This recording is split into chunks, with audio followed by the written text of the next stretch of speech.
My cat's name is Jeff. Shout out, Jeff. Yeah, Jeff, that's right. If you're watching at home. Yeah, Jeff. My name's Jeff. Yeah. I'ma give them what they want. She gon' give me what I want.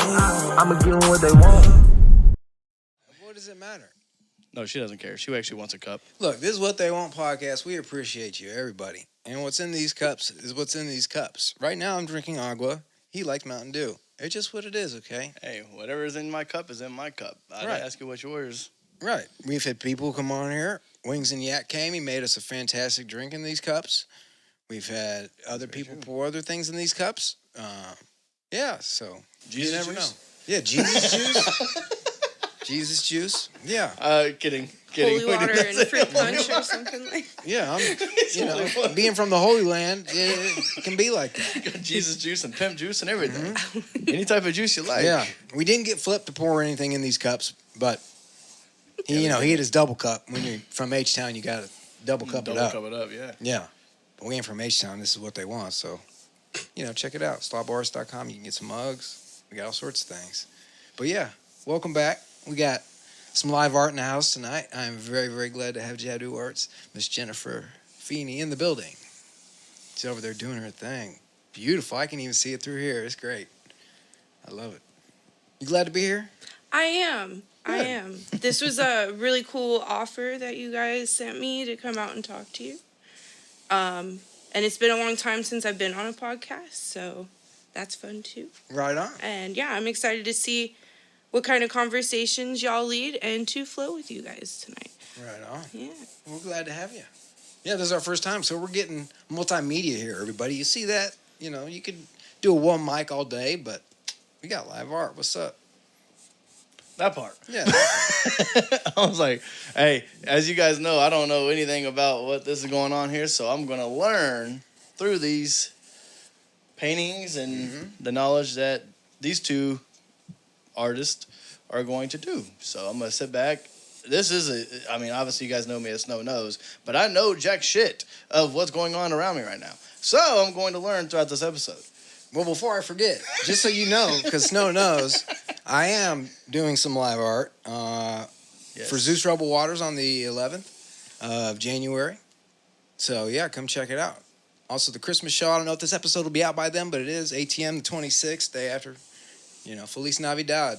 Come check it out. It's got a heavy lineup. That's going to be a good show. It's going to be a good show. But, a good show. Yeah. And January, 18th? Sunday night. Zeus, okay. Yeah. With Zeus. Yeah, Rebels. Mr. Rebels over there. He's so entertaining. If you guys haven't seen him, you need to come out at least see him. It's fantastic. It's fantastic. Maybe both of y'all should go there and paint.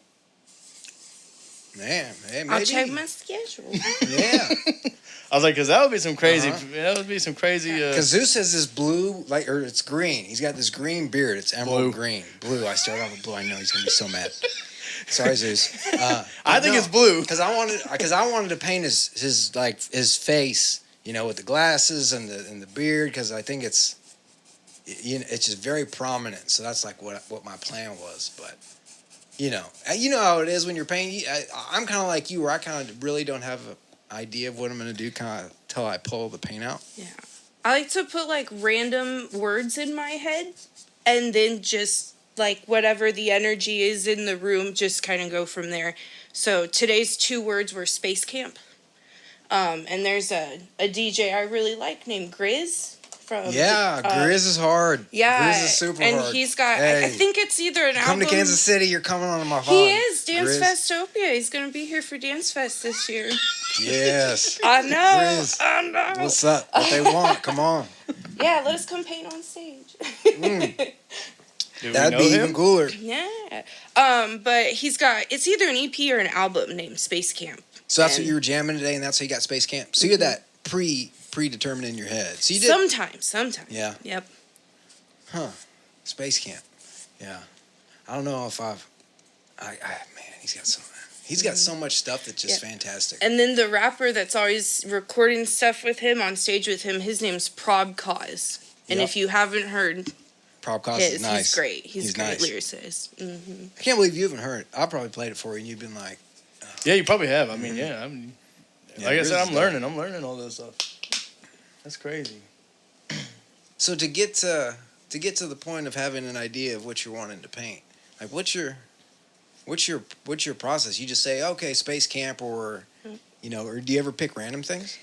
Well, it's usually at random. I lived a lot of my younger life kind of like being told that chaos was a bad thing and to have structure, and not in like an extreme sense, but in a just do the right thing at all times kind of household. So as an artist, I feel like I've leaned into the chaotic parts of life, because it's like a safe space to do that. And so I don't like planning. I just like being and doing with my art, because it's just one of those places I can do that, and nothing terrible comes of it, just something Sure. great comes of it. Yeah.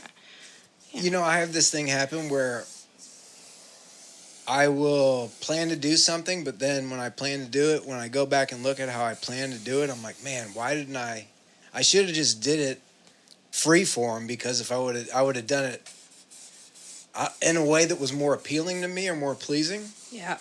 Like this wall over here. I did this wall, but if I would have just done it the way that I initially intended to do it, it would have been way different already. Exactly. And I'd be over there tinkering with it. Yep. I had the pleasure of working with some artists where they just like slap color on the canvas, and then they find the shapes in like what they've put on Sure. there. I watched a guy, his artist name is Bonsai Bruce. He pulled a zebra out of like a pastel pink and green mess at a Sure. festival, and it was the coolest process I'd ever seen. And he like really, I feel like he also fed into that like chaos is a safe space in art type of vibe. Yeah. I've never thought about it like that. I've never thought it about like the chaos, because we do a lot of musical guests and producers and stuff like that, and there's form and there's function and there's timestamps and signatures and all that. So that, I do a lot of painting like that. I'll put the paint on the canvas and let it go. I mean, as you see the stuff behind me, it's like sometimes it just goes where I want it to go. Sometimes it doesn't. Yeah, like in a world of shoulds, like I'm like, don't should on me. I wanna should on like, me. I wanna Hey, do that's a what good I wanna t-shirt. do. And it's a song lyric actually, but Oh, well, I even better. can't claim that. I'm sorry, it's not me. But It's I love already on. that like idea of like, yeah, this is my safe space to do that. No one's judging me for it. You produce something productive and beautiful out of it. I like that.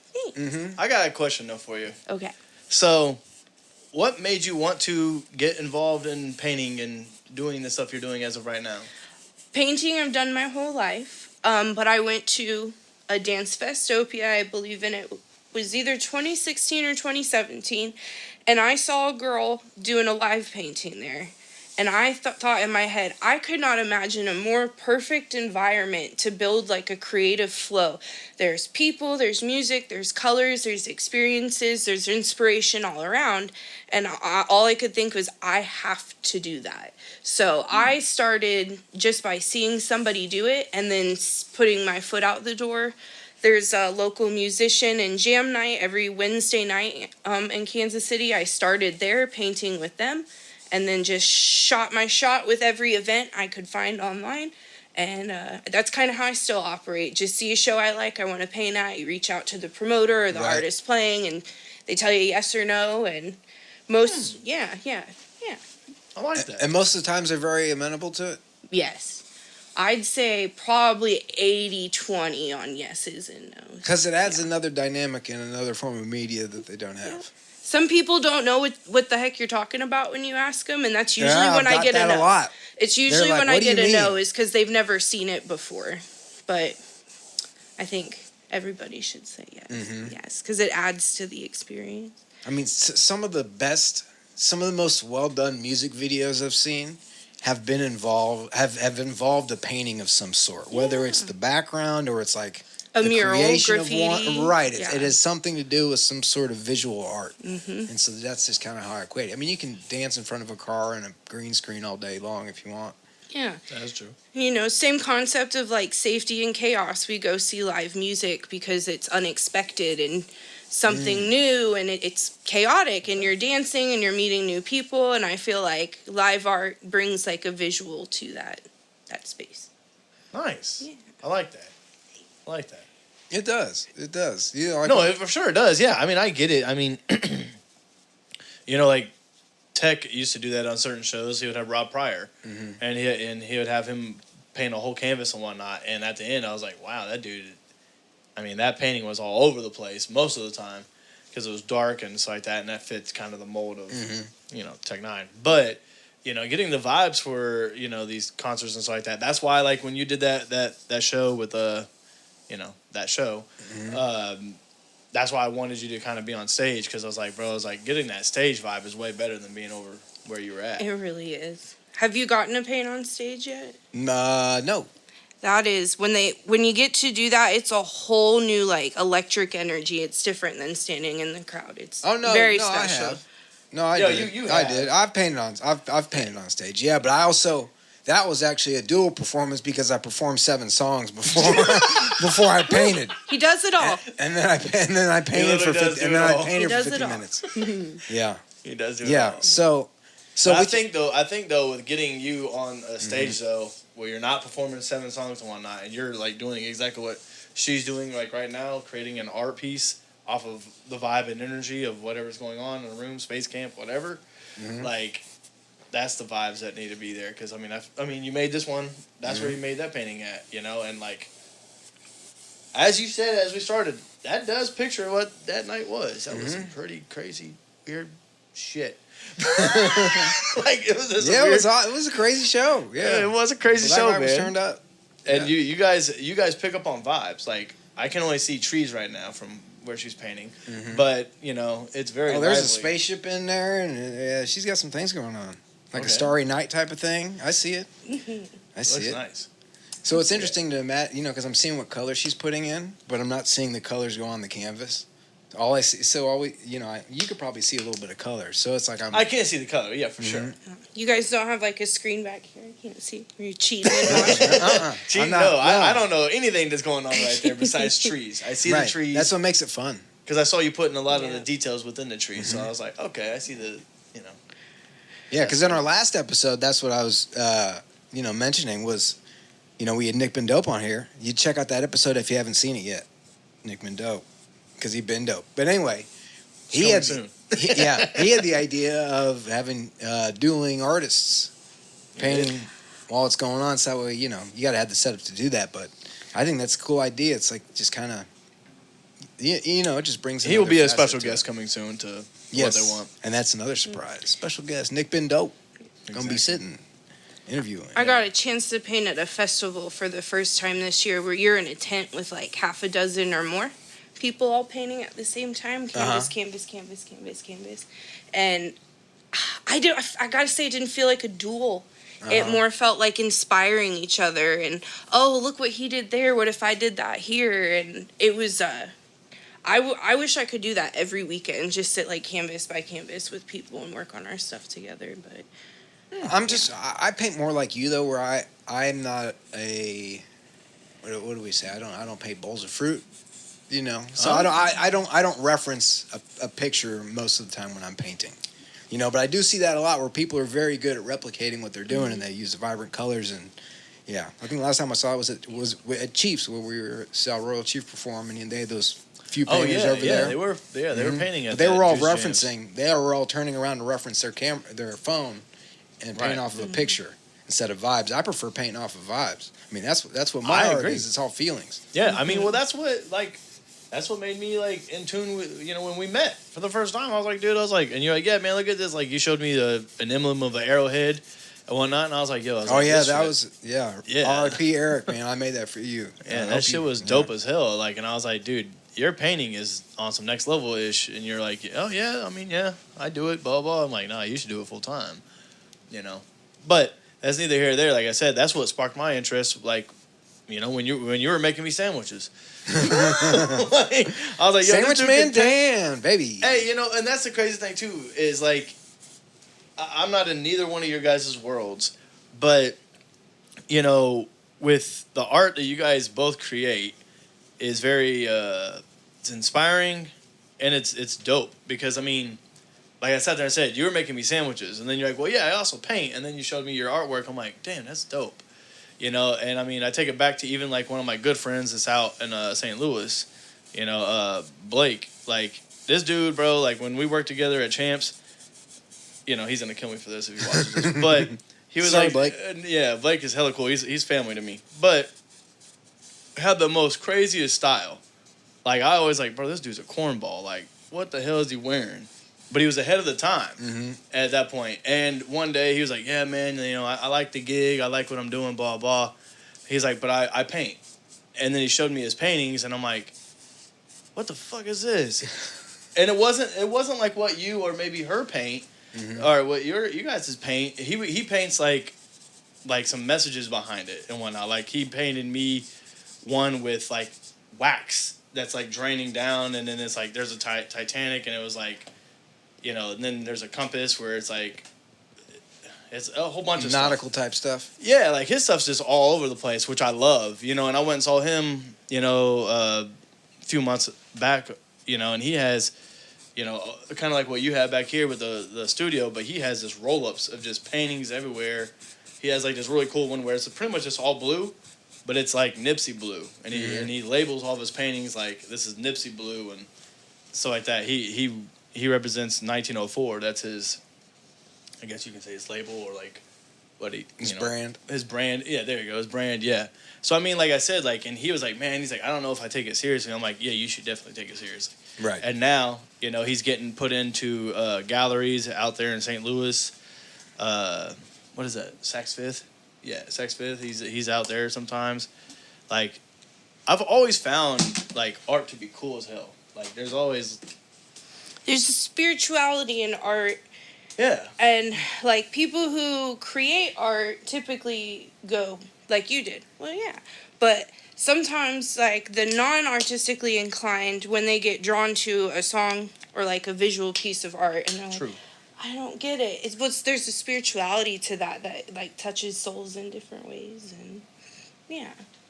That makes sense. Yeah. Because I couldn't paint a damn picture. Like, yo, I couldn't do half the stuff that neither one of these people are doing. Like, I could not. Yeah, I'll start painting something and then I'll just put all it together. No. Yeah, but you got the ear.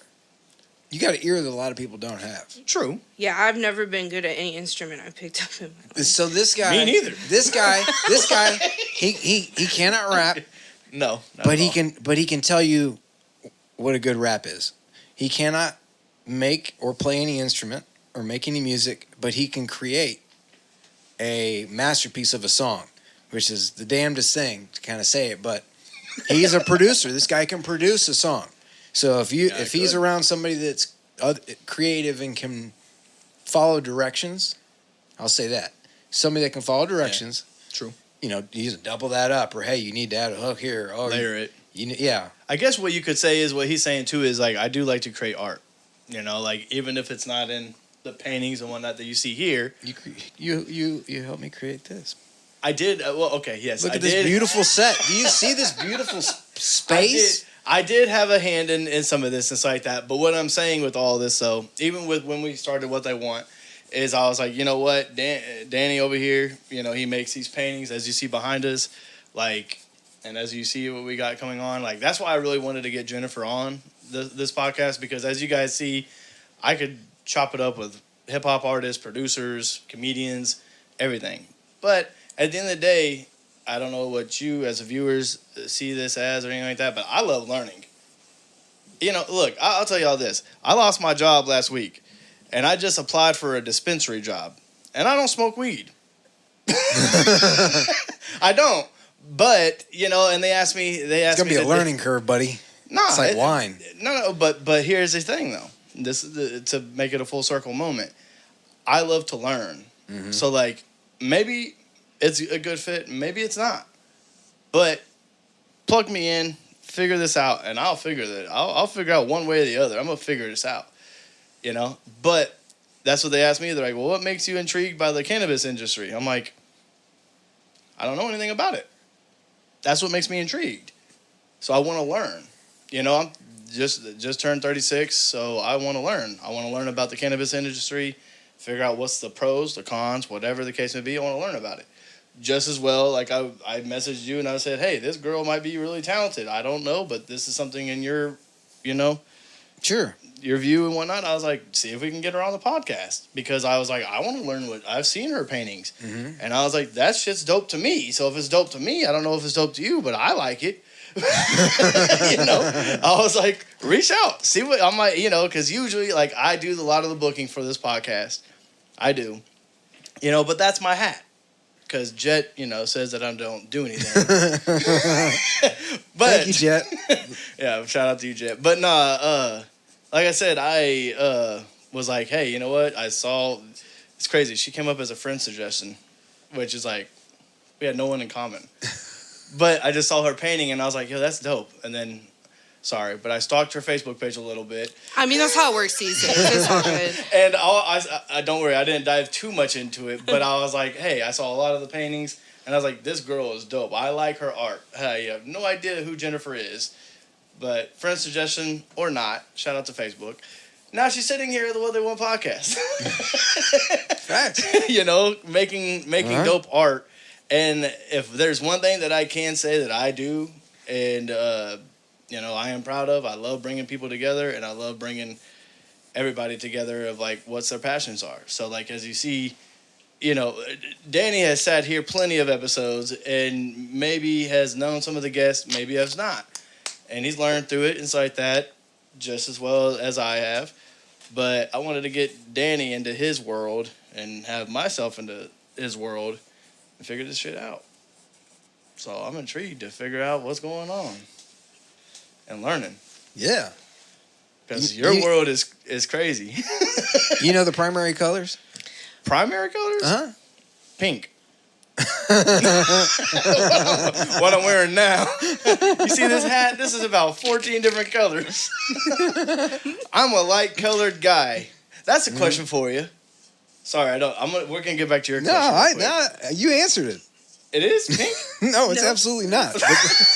That's a good answer. And there's more than one. There's more than one. You just said you like to learn, and that was just a thing, because she was talking about earlier pulling out the primaries, so I was just like, I thought that was interesting, and so I was just following back with that. So yeah, anyway, continue. Hey, y'all gonna figure out the primary colors during this episode, but I want to ask you: do you like to paint with dark colors or with light? All of the above. Tonight I started with like darker, cool colors, and then I was getting bored with it, so I pulled an orange out. Just whatever I feel like. But most of my paintings end up pretty bright and colorful. If there's black or dark on it, it's details and accents and stuff. And a lot of the stuff that I paint, I will use UV reactive paint. Lots of it. I didn't know how that would look on the podcast, but I did bring like a UV light and some UV paints if I do get into that tonight. I like that because it adds like a whole new experience to the painting. You see it in regular light. Flip on the black light. Put on a black light, it's like a whole new piece. Yeah. And then because I paint at a lot of EDM and type shows where they've got laser lights and UV lights and rainbow lights all around, a lot of my paintings like interact with the lights in the room. So colors are fun. Yeah, the fluorescents are fun. Yeah, colors are fun. UV. Yeah, I mix fluorescents in. Zach and Jonas out at Creative Collective have like three of my UV paintings. That one over there is glowing right over there. I see it. That's something. Yeah, it's on actual upcycled material. I upcycle canvas, everybody. Day job, I do carpentry, but I like nice pieces of wood, so I take on wood and I reuse it instead of throwing it in the landfill. Did you make this one? No, I wrapping canvas I'm not good at. I got lucky and I found a storage unit where this lady was cleaning it out and she was throwing away hundreds of dollars worth of canvas. Oh, wow. And so, yeah, I sent Snow a picture. I was like, dude, look at this. I found $1,000 worth of canvas. He's like, where? Are you kidding? Yeah, so I'm loaded up right now. And it's interesting to say that because it's kind of like, like thinking about if I was a rapper and I'd be like, man, I got like 10 beat packs right now that I own. And they're fire. That would be crazy, actually. And they're fire. But not just like, you know what I mean? Because a blank canvas is a blank canvas. It can go any direction. It's not like, oh, that's already garbage. And, and wood grain would be like, oh, the treble's not good on that sample. And then you're like, man, It's like, no, I got blank canvas that, is cool. And, wood's expensive right now. So to make canvas, Pookie. it'd be tough. Pookie. I may have a cat. That may be what this kitty's smelling. Oh, absolutely. Yeah, I was like, he's in there. He's like, oh, Yeah, what? Pookie likes it. I have a very stinky cat. Hey. Yeah, we're cat people. Yeah, there's a couple episodes where they jump up and in the middle of things. Usually it takes about an hour for girlfriend to pop out, and then girlfriend gets comfortable enough. And Pookie's usually about an hour and a half, so I'm surprised that she came down. So it must be you. Yeah. She's sensing the aura and the chi. And I she's really like, think it's because my cat at home stinks like hell, and I think they can smell my cat.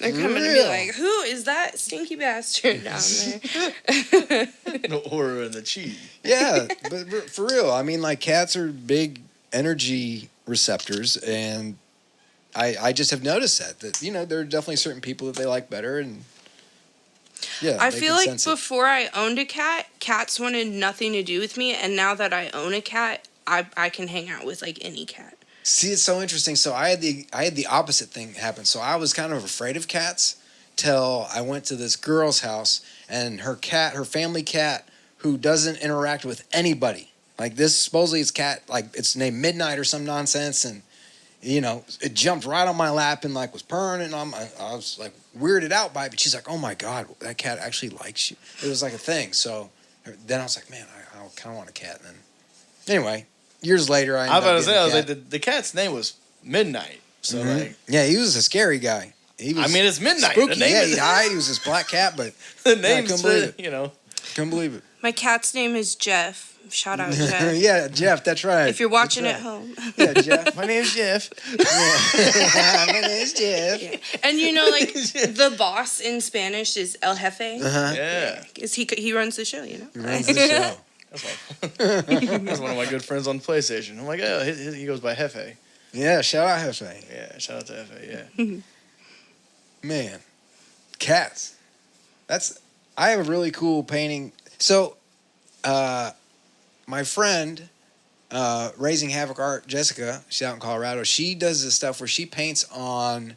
She'll take the back out of a picture frame, and she'll use Posca paint pens and stuff like that, and paint actually on the glass. And so sometimes she does it reversed and paints backwards.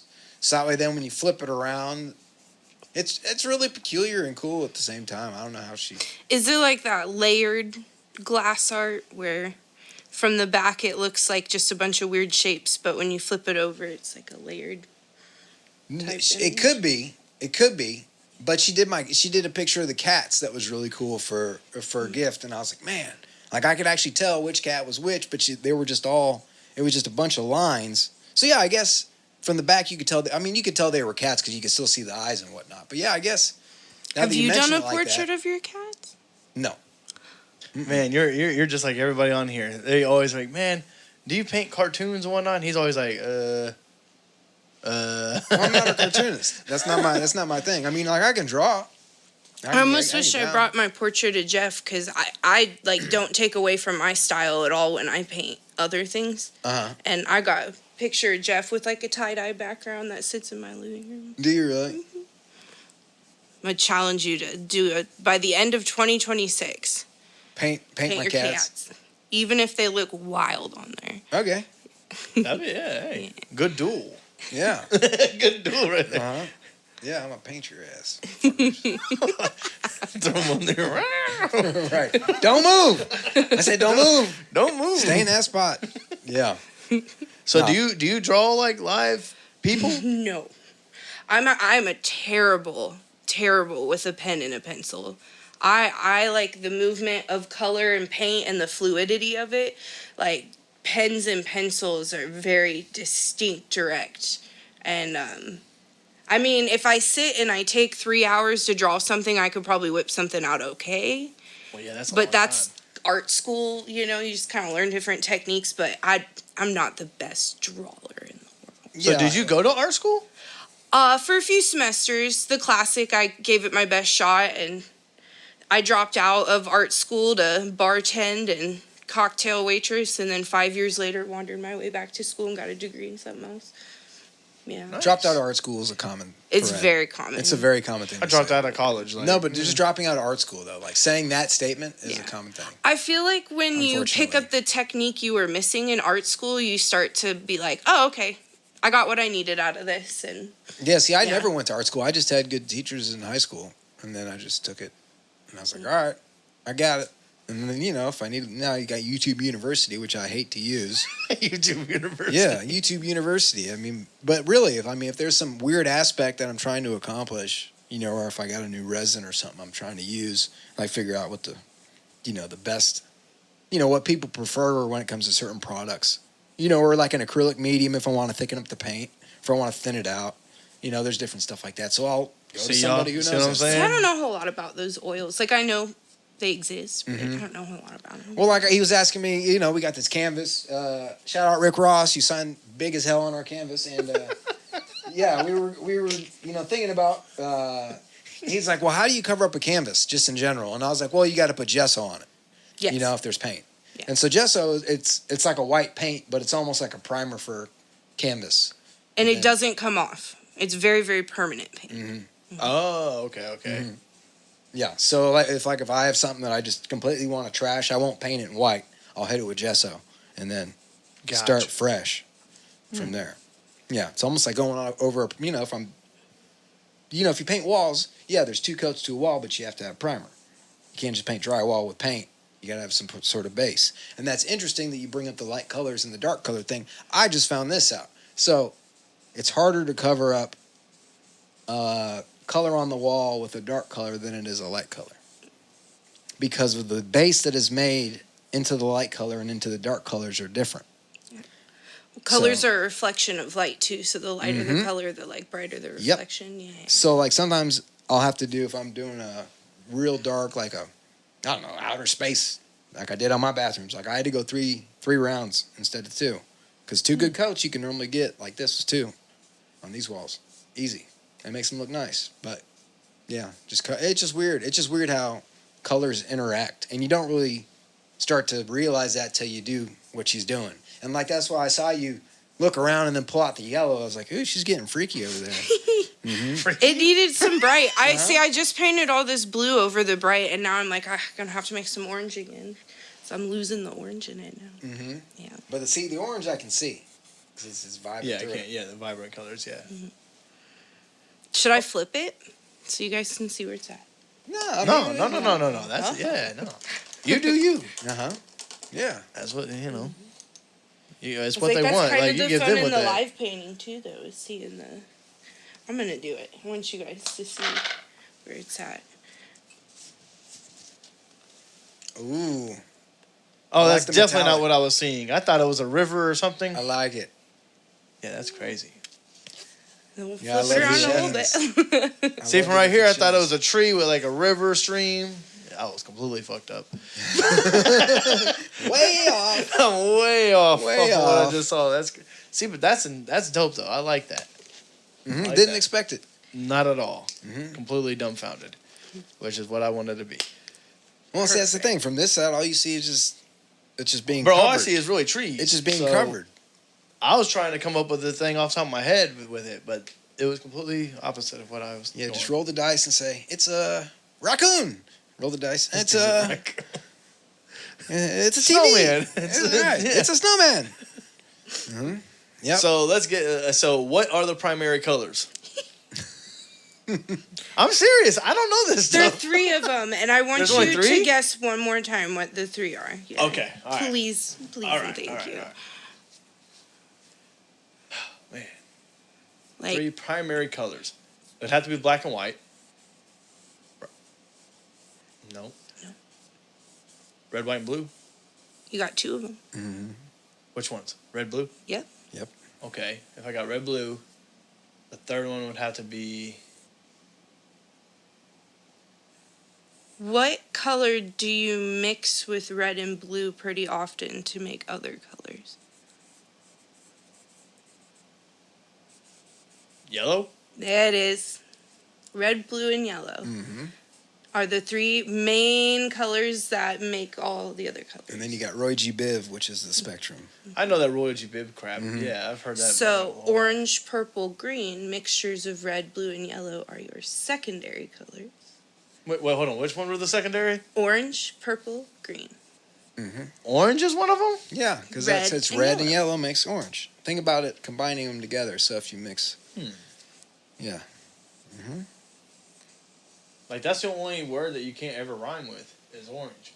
orange. Yeah. You can never rhyme with orange. Try making a word that rhymes with orange. I feel like, So hot and it's porridge. didn't Eminem try that? Yeah, Yeah, he did, but he bent. he bent it Bend. to a syringe or orange syringe. Yeah, you have to bend it though. Yeah, you have can't to, actually- say it with some sort of slang, like orange. Yeah, but you can't- Orange, torange. But legitimately, you can't rhyme the word orange. This is true. Like time, wine, fine, Right. dine. There you go. You know, green, spleen, queen, yellow. I like the blue sheen she's got on that painting. Yeah. That's for sure. There's this metallic one, and it's the only metallic one that I mix with like other things. And I couldn't give you a why. But just it's like a teal. that color. It's like a tealish. Yep. I do the same thing though with I have certain purples I go to or certain blues that I really like. So I get it, and then it's like I just get those. I gotta ask something though. Mhm. Not you. I'm asking her. With the clothes that you got on, where did you get those? The clothes? Yes. Okay, so those are different. the pants you can find just about anywhere. They're called harem pants. You can find them just about anywhere. The hoodie is a live painter. I forget where he's from, but he's one of my favorites. His name's Stephen Cruz. And so his painting's hard. on the back of it and then kind of all around it too. And Stephen Cruz is just one of many super, super talented geometrically like psychedelic artists there's John Speaker, Cameron Davis, Infinite Horizon. I've actually gotten to paint at a festival with him. He's a great guy. Bonsai Bruce, his wife Cami. I think she's Venetian Visions is her name. Hannah Yada is I could go on for days with these names, but there's like psychedelic geometric artists that blow your mind. They create like different universes in their art. I Specters don't and quite the have the prisms. eye for that. I'm working on trying to learn how to get that more dimensional to my The art. depth. But yeah, yeah. But Yeah. Yeah. See, I want a This pair of is those Stephen pants, man. Them pants, man. I'll be on here looking like You MC got. Hammer. You can go to a festival and play hacky sack, man. You're ready to go. I wasn't saying that. I was just looking like MC Hammer. Just exactly. Exactly. Can't touch this. Because I like that like different vibe and different like wear. Like that right there, like that caught my eye. Mhm. You know, like it's like that's weird, different, and that's what catches the eye. if It's you like went, if I wore those crochet shorts, that's what I should have wore. Mm. See, exactly. And I You want like like a crochet hat. Yeah, yeah. Shout out to my my friend's girl. Like she's dope as hell. I've seen a live crocheter where he gets on stage and crochets pizzas while they play music. I wish I could remember his name right now. What? But he's local. He's from I've seen him in Kansas City. So he's definitely Midwest, but I was at like a bluegrassy, folky band type show and he was crocheting. little mushrooms on stage. Yeah, it was awesome. That's cool. I bet. Hey man, wherever you're at, I need a Yeah. crochet bucket hat. Boy, yeah. I love that type of stuff, man. Crocheting, all that. Snoopy's daughter's actually really good at it. I showed you that hoodie, that stuff. Shiesty mask. yeah, shiesty she made me. Yeah. She made you a shiesty. Yeah, What it the goes all hell? Why way did you down. wear it on one of the episodes? Because it's hot. Well, there's a fan. Super hot. This is your house. You could literally turn Man. the air down if you wanted it to. I have a shiesty on here. That'd been nice. That's crazy. Wherever you. So, do you get those at festivals or where do I get them? I got these specific ones at a festival, but if Called it- anywhere on Google, type in harem, HEREM, pants, and they've got a whole bunch of different styles. This I'd probably call like a patchwork harem. Yeah. Yeah, and then they've got ones with like Indian type florals, and I've seen him with Aztec patterns. All sorts of cool tie stuff. dye. I've got a tie dye, like all tie dye one color at home. Like, yeah. How much do those run usually? The handmade ones like this probably about 60, Okay. 50, good. 60. Okay. Online from like the manufacturers, Yeah, it's gonna be 15, a lot. 20 bucks. That's it?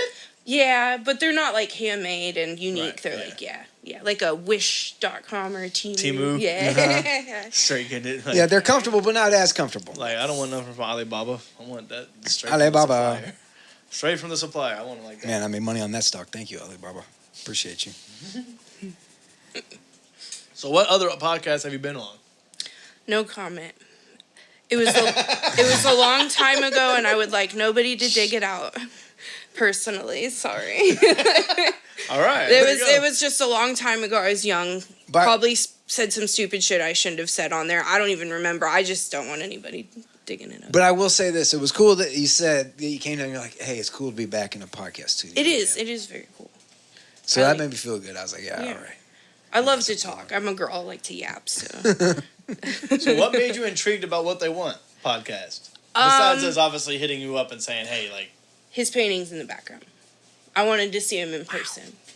Yeah, to Thank be you. honest, that's what sucked me in. I wanted Hey. to see him in person. Like, yeah. like Danny said, Shazam! Yeah, Shazam! Yeah, because I can't say I recognize a lot of the artists you've had in here. I did recognize Ashton Martin.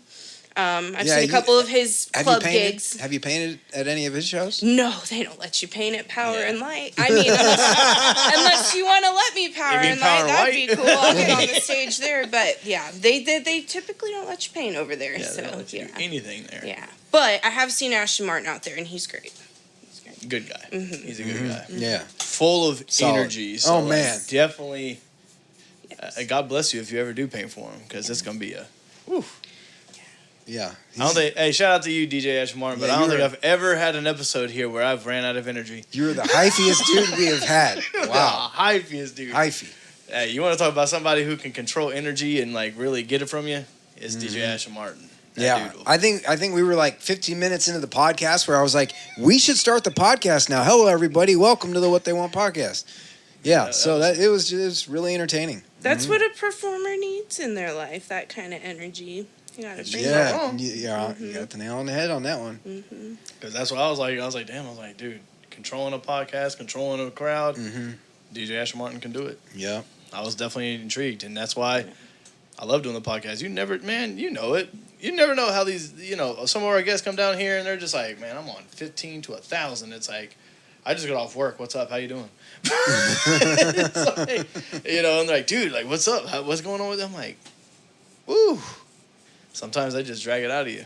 But sometimes, you're excited for it, and then you're like, oh, wow, that's not what I thought it was. Right. I like being surprised. Been surprised a lot too. I have too, man. Like, a lot of people has been surprised the hell out of me. Right. Because you hear music and you do research and then you actually spend time with somebody, look them in their eyes, and it's different. Right. I mean, shoot, like tomorrow we got a producer coming here, so like I think that would be kind of cool, to like catch the vibes from that, especially if she's gonna be painting and whatnot. Mm. You ever heard the song? What's that song? Which one? Booty Me Down.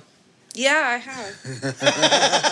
So the dude, the dude who produced that song is here tomorrow. Oh, fun. Yeah.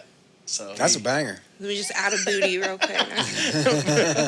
Space booty. I love it. That's gonna be the next painting, Space Booty. Space booty. Hey, it's crazy. Like some of that song literally just has like a fucking monkey in the background.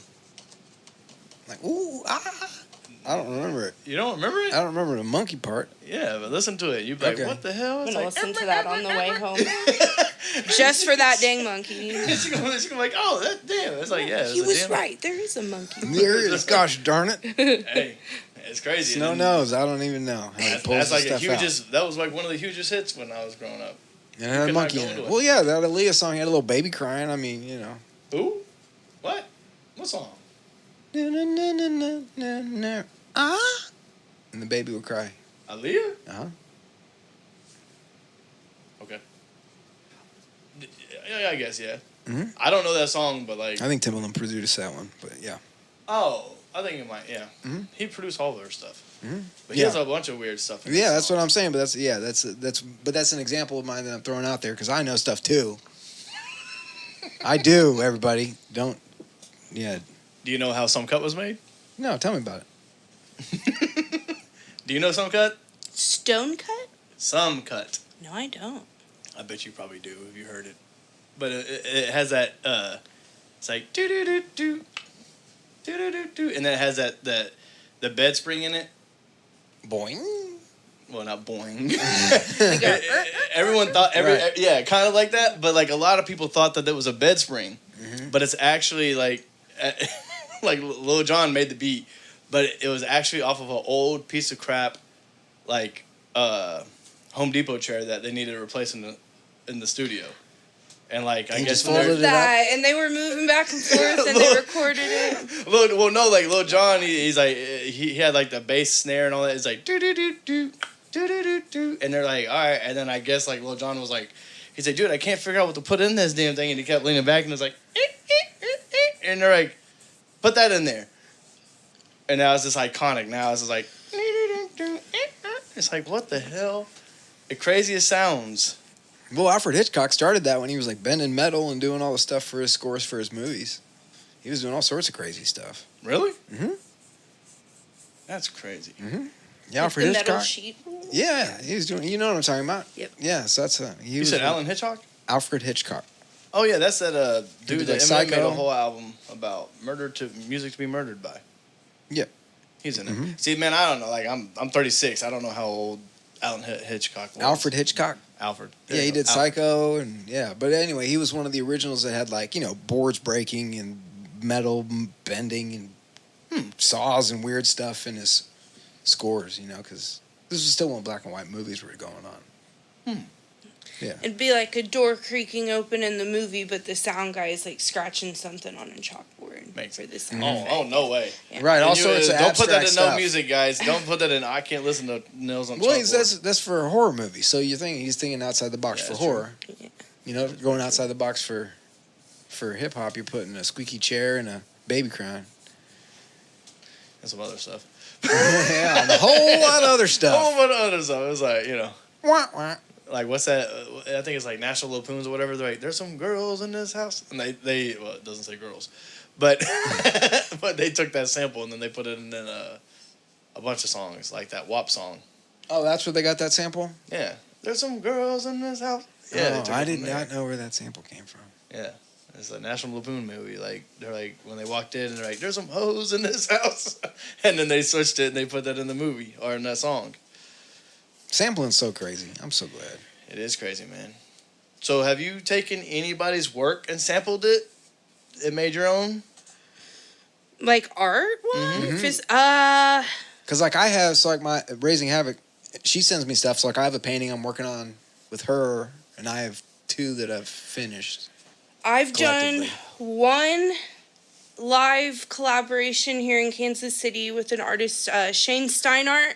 He's incredible. He will paint like the band that's playing in the hours worth of time that they play. Just whips it out so fast. And we did a 420 festival together with and painted my buddy Zach together. He kind of painted Zach, and I worked on the background at the same time. And That's then dope. yeah, it's fun. You can flow together like that. And then I had a painting at the festival that I brought with me, and basically anybody who approached the painting and was like drawn to it in a way, I would say, would you like to add to it? And I'd give them a paintbrush and my paint palette, whatever I was working with at the time, and say literally whatever you want, put it on the painting. There were 7-year-olds, 60-year-olds. There was a guy from Peru, people from California, a guy from Mexico, just from all over the world, all different ages, shapes, colors, sizes. And we created this sunflower. I have the print of it. And then the painting I gave away to a friend of mine who I owed a nice favor to. But it was one of my favorite pieces. It was kind of hard to let it go when I gave it away because there were so many people that were a part of it. But it turned out really cool. So I basically did the blue background and the orange and the yellow flower, and then everything else was a collaboration of probably about like 40 to 50 people, I want to say, put a mark on that. 40 to 50 people put a marking on this? Mm-hmm. Yeah. And my favorite was probably this little 7 or 8-year-old girl did all the purple diamonds in the background. And I think the purple diamonds almost rounded the whole thing together in that painting. And an 8-year-old did that, you know. So that's one of my more, like, memorable collaborative pieces. But I've really only done a couple. I'd like to do more. Check that out. I've seen this on your page. Yeah. Oh, well, there you go. But I didn't know the story though. Yeah. I go quick. I don't. This is really cool. Yeah. Just the fact that it said so much touch. Yeah. Well, you guys can keep that in the studio. Absolutely. Yeah. Hell yeah, we're going to put that up somewhere over here. Yep. I got a place for it. Yeah. And then I named it Sunflower, 2 words, like sunflower. Yeah. Yeah. That's really cool. I think next time you come over, you need to make a snow nose. Because if you said space camp, I would love to see like her aspect on like that, and maybe even you with like Danny Slab. It's like, you know, don't tell her any details about it. Just like I won't say anything with snow nose, and I just want, because like I did not see that at all from here. She turned it around. I swear to God, it was like a stream. It definitely wasn't. And that's the cool thing about live art is you see where Is it that a Nike develops and swoosh? where Is it that a goes. swoosh? No, it's like It's a river. like a planet with some trees. These are about to be butterflies at some point, and then the background, I don't know, just shapes and colors. It's like the northern. What are the Northern Lights? Northern Lights. Yeah, with That just hit? with like Pluto in the background Yeah. Did you see those lights? or Saturn. I didn't. Because I didn't realize that they were going. And then everyone was like, hey, have you been outside? And I'm like, why would I go outside? I was Zach taking sent my me some trash great out, and I pictures. was like, "Oh my god, it's hot pink out here." No one said no one said that it was happening. Like everyone that hit me up, they're like, have you been outside? I'm like, why would I be outside right now? Right, I didn't know until it was already happened, so I just used I Right. utilized other people's pictures, and I was like, yeah, that's cool. Everyone's like, do you see these? Do you see these? I'm like, well, no. I do, Earlier so. this year, they were real hard to see. I drove all the way out to like McLouth, Kansas, to try to see him. Oh wow! And he knows where that's at. And My and house I is literally couldn't right even, on the curve of that. Yeah, but I couldn't even see him out there. But like, yeah, this last round, you could see him from the city. It was awesome. And so you drove out there to get away from the city lights. Probably It's should have not- gone a little further. Yeah, it's not that far from like where Tongi is. It's literally just you go up this long ass hill. Like a 20-minute. Yeah. We call it Suicide Hill. It's pretty scary. I died like as a young kid trying to go to school off that hill. Seriously. Like fell Cute down little it, town. or like No. riding your bike, or what? No, on a bus. Oh, Because you got to think like when ice is over, yeah. when ice is over, it's like the worst thing in the world, dude. Like literally, if you ever get a chance, go out there. That hill goes way up, and there's no other way you can get into the town. It's besides that. I've road. taken it a few times to go see the disc golf course out in McLouth. It's a pretty scary drive, not my favorite. Yeah. Once you get there, it's a cute little town. It is. Yeah, that's where like my mom and my dad they moved out to McLouth. I thought it was Tongi the whole time. They're like, no, it's McLouth. I'm like, well, I went to Tongi School District, so I don't know what's the difference. You should bring like a note card that says Tonganoxie to your out of town podcast guests and ask them to say it. Like, how do you pronounce that? You know how many times someone says like, I'm like, how do you say this? They're like, don't know. That looks like you're from the Spics. I'm like, Yeah. Wait. Well, and it's funny too. Like when I talk to people, like to this day, they're like I'm talking to this girl now, and she's like, yeah, like you're not like, you weren't like my type or whatever like that. And I'm like, okay. And then she like I guess found me on Facebook, and she's like, okay, I'm kind of confused because like you're from Tonganoxie, and I go, yeah, I bet you that threw you for a loop. And she Hey, goes, it's a beautiful, diverse community. I know they got a lot of agriculture folks, but it's. can I ask you a question? Yeah. So, are there a lot of Wiccans out there? Is that a real thing? I heard don't it was. get So too I used to hear involved. things when I was living near there. in a Because of similar the city that- job I have in that town, Mhm. I don't get too involved with others like spiritual. Yeah, I heard it came. beliefs. I heard it came up as a Wiccan Yeah. community. But I originally. would consider Tongi pretty sacred. I feel like Hmm. it's got a very community value. Yeah, like they know what's important got it. type. Yeah, it's like it's a sacred area. So I could see Wiccans and I mean a lot of green space, a lot of nature, Right. where they can go gather for whatever they're worshiping. I don't know how Wiccan. Yeah, I I don't should know know. either. My I just- sister is a Wiccan. I should know how that works. But yeah, I'm not sure. It's just an interesting fact that I've heard more than once about that area Yeah. from different people. So I was Gosh, like, you're gonna oh. make me start asking people out there. Yeah. Yeah, Uh-huh. you would. Yeah, I mean, like I said, like I grew up in like the McLeod, but then I grew up in those. So you know where the VFW is? Yes. Those apartments that are right on that hill. Yeah. That's where I grew up, and that's when they were brand new. Now they're not brand new. They're like, I guess, the bad town. Oh. Tongi. Oh, I wouldn't say that. Every I don't know. single time I say really that to love certain people- Tonganoxie though. Like, I don't think I could say anything bad about that town. Me neither. I love loved it so too. much. Yeah. That was a fun town. Yeah. Even though my brother was like number 1 on the wanted list, but that's beyond the point. There's a reason why I'm not there no more. When this is over, I'm gonna ask you what his name is. I don't know if he's still on there, but yeah, he was on there. That's why I had to move out in '98. Seriously, Your brother was a hot boy. he was a hot boy, Hot boy. doing all types of crazy shit there. But overall, like that's a great town. Yeah. I want to give a shout out though to this person though too, because as you are painting right now, I want to shout out to this girl. Her name is Megan. So it's like Doodles. I think it's a Meg Doodles or whatever. Is that isn't that a dog? I don't know. Oh, Is Meg she- Doodles. A Megan oh, Doodle? Oh, She's No, probably gonna kill Meg me for this Doodles. too, because like I'm pretty sure that's probably not like her name or whatever. But hey, this girl is like a phenomenal. She's a good painter. Like she can draw all types of stuff. She drew me like Shadow the Hedgehog, all that stuff. She's really oh, talented. nice. I've been trying to get her on the podcast, but she's like, I don't do interviews. I don't do all that. I don't even like to paint. I'm like, you're lying. Artists are shy. Yeah, we're shy shy. people. Yeah, I I know can't you tell you guys how many are. live artists I've been like, oh my god, it's so nice to meet you. I've been following you forever. Like, I'd love to. Do you got a minute to talk? And they're like, no. Right. Or they have. Okay, so let's ask that though. Why? Is I wanted to know why, like, because we're gonna get you on the podcast, and she knows who I'm talking to. So I want to get her on here because I think even you guys as artists, y'all would have a good conversation.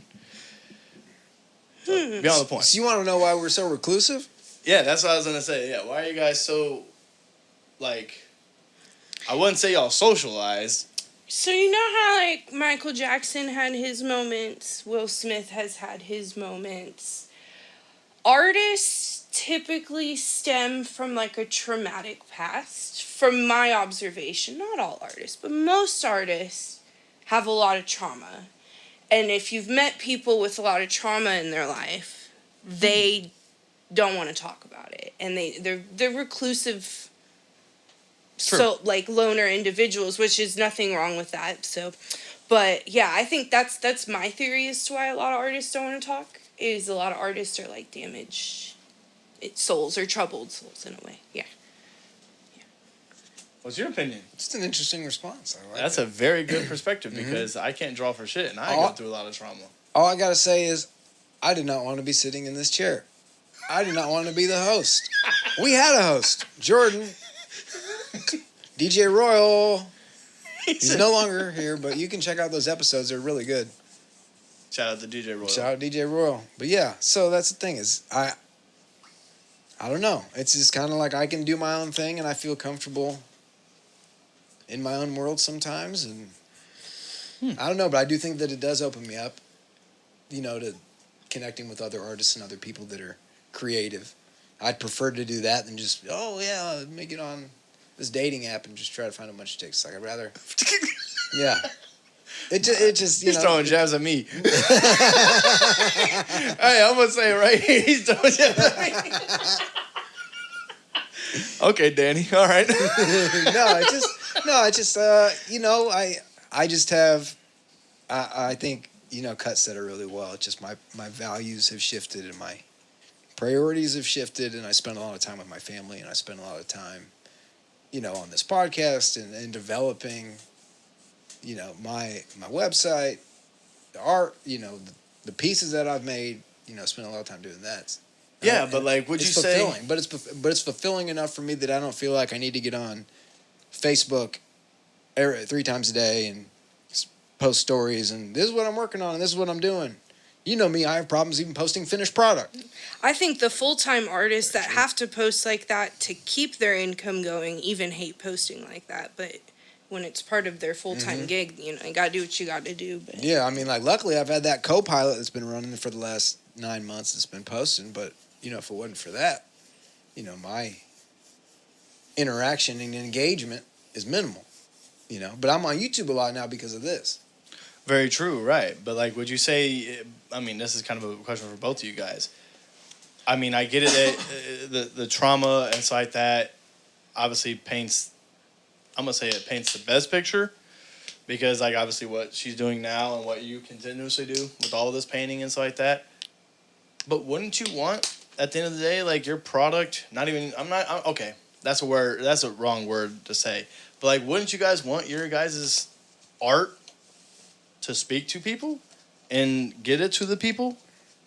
Yeah, and that's one of the things that you helped build this podcast with, is that now I have pieces in over 50 different places, 2 galleries. That is very true. You know, all sorts. I mean, the galleries came before, and, you know, art shows and stuff like that. But yeah, I think just even just being able just to get art out in the world is cool because, yeah. But I also think that it's different when you get it from somebody you know as opposed to buying it online. 100%. Oh, this Yes. website's cool. I'm going to buy it from this website, and that's cool. But I think the physicality of it, going to a gallery, going and meeting an artist, going to a show, hey, what else do you do? And then meeting somebody like Jennifer, and hey, let me see your catalog. You know, where can I get this print? Can I get, you know, will you paint me a commission piece? Like, that's your, you know, the thrill of the organic chemistry that happens with that, I think for me is, you know, it is that dopamine rush, but at the same time, it'd be great to happen all the time, but I cannot rely on that to be my sole source of income. So therefore, That is true too. therefore, I enjoy it as my hobby, which, you know, I have the website and the storefront, and I push it, and, you know, I feel like, yeah, if I had help, I would be more successful. I like to find, like, or how could I word this? Like, I want my art in some ways to speak for itself too. Like I said, I love to talk, so I'll talk to anybody who comes to talk to me, but I think there's a lot of power in, I was about to hand you a sticker, I brought props today. This We like painting goodies. I started because I wanted to play with basic shapes. That was, I just wanted to do hexagons and octagons and triangles and just play with shapes and colors. Okay. As I was working on that, it took me about a year to do this piece. Just about every single person that came up and watched me working on it pulled a meaning out of it that I had never thought of.